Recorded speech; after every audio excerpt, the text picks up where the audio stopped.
ہمارے علماء اہل سنت نے بتا دیا جو اعلیٰ حضرت کے ماننے والے اور واقعی ماننے والے، تو پیر بھی وہی ہو جو صحابہ و اہل بیت کا ماننے والا، بھی یہ دیکھنا پڑے گا۔ ہم کسی کو مسلک کے خلاف دھاندلی نہیں کرنے دیں گے۔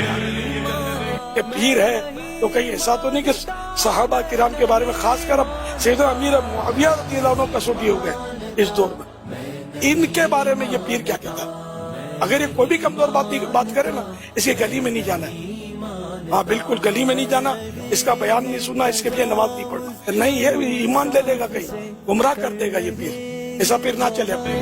کتنا بڑا پیر زیادہ ہو، صاحب زیادہ ہو، اگر اس نے مسئلے کے اہل سنت سے دو نمبری کی، وہ ہمارے محاسبے سے نہیں بچ سکے گا۔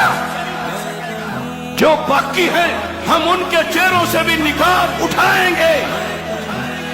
اب سنیت کا نام وہی لے جو اندر سے بھی سنی ہے اور باہر سے بھی سنی ہے، بھلے بڑی گدی ہو، مشہور گدی ہو، بڑے نام کے ڈنکے بجتے ہوں، ہم اس کو نہیں مانتے۔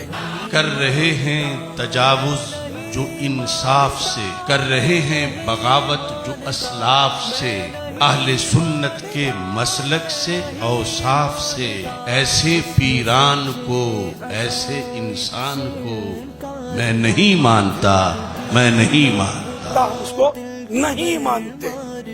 یہ ہماری مطلب فائنل ڈیسیزن ہے، اس میں کوئی کمپرومائز نہیں ہے، نو کمپرومائز، اس میں کوئی مذاکرات بھی نہیں ہو سکتے، ہم بحث بھی کرنے کے لیے تیار، ہم اس کو نہیں مانتے، میں نہیں مانتا۔